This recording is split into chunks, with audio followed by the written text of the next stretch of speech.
am Mami. I am showing you the different way to exercise, creating sound, finger movement, how to use your body. I'm going to talk about finger today. So, I talked about how you think about your finger. I talked to you about this before. Your finger this way is easier than opening. If you move your fingers, your hands slowly, you will notice that if you use that full, 4 fingers, try to move your fingers slowly. Closing is easier than opening, because opening, I think you will need to control more. I think this is easier than opening. This is easier than opening, which means when you're moving your finger, you have to think about how you are using, basically how you are moving your fingers, because you cannot really, I don't think you can think about each muscle, how you are actually using each muscle that much detail, because we do most of things unconsciously. But so, how to improve your finger movement? It's you can do it with listening. You really want it to be your teacher, like your teacher is sitting right here, and she or he is looking at your finger, but that's you, and your ear would do that. For example, mi fa mi fa.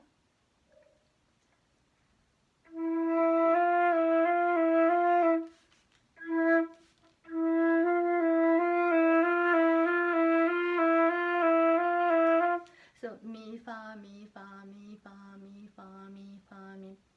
This is what I was doing.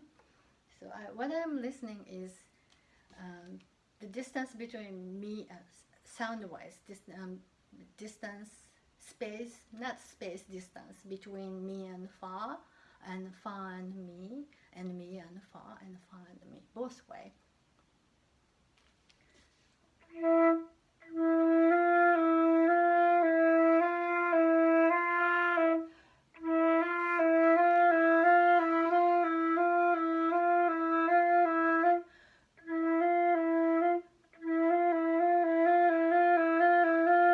So what exactly I'm trying to play is, actually it's 3 note, mi fa mi, mi fa mi, E F E, E F E. That's the 3, and this is one pattern, one set. Mi fa mi is one set, and the second set is fa mi fa, F E F. So mi fa mi fa mi fa, mi fa mi fa mi fa. This is the way you will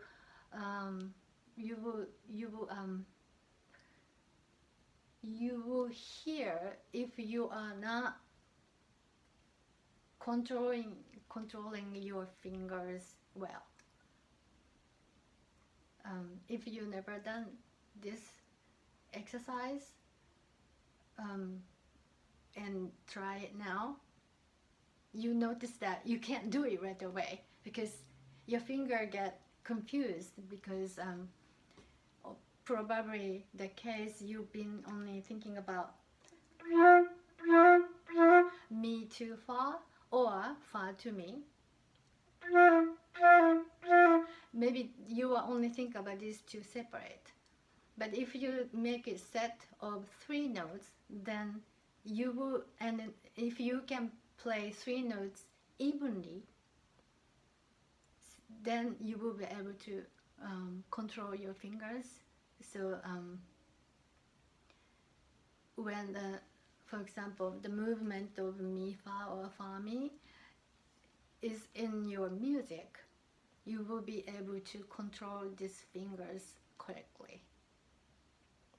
I I hope I'm explaining well. Maybe I will talk about this more again because this is the very useful exercise, and this will make big difference when you play some scale, anything like because music is connections of just two different notes. Because if you're playing music, each part is a connection over two notes. So moving one finger correctly is very important. So that's the exercise. I will show you one more time. So instead of thinking about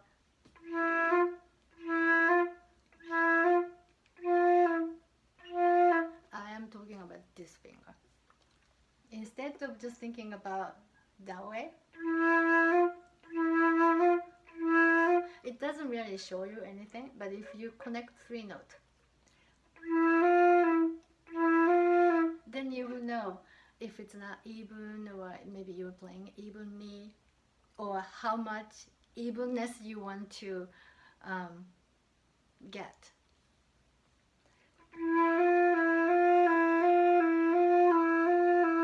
So you can do everything.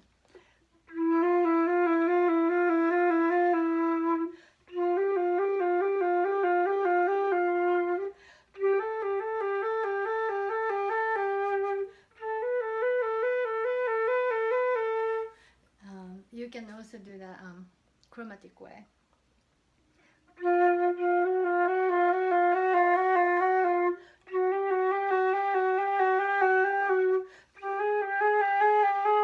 So moving one finger, you start from moving one finger like a. This is hard because you're moving the many different fingers. So you start from the one finger movement. So when you're doing this, you don't need to use a lot of air because as long as you can hear your note, your sound, of course it's good to play the best sound all the time, but you don't need to use a lot of air like the exercise that I was showing in a different video that I use a lot of air. You don't need to do that because this is more like a concentrating the connection, two notes connection.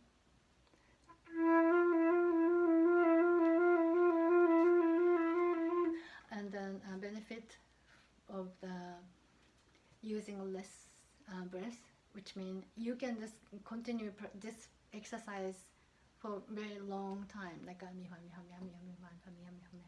because if you do long, fast mi fa mi fa mi fa mi movement, then eventually you notice that you are losing the control. So use minimum breath, and then start from slow movement, and then make it faster, and again, your ears would be your best teacher. Nobody else would be better teacher than your ears. So good luck about your practice, and then see you again. Bye.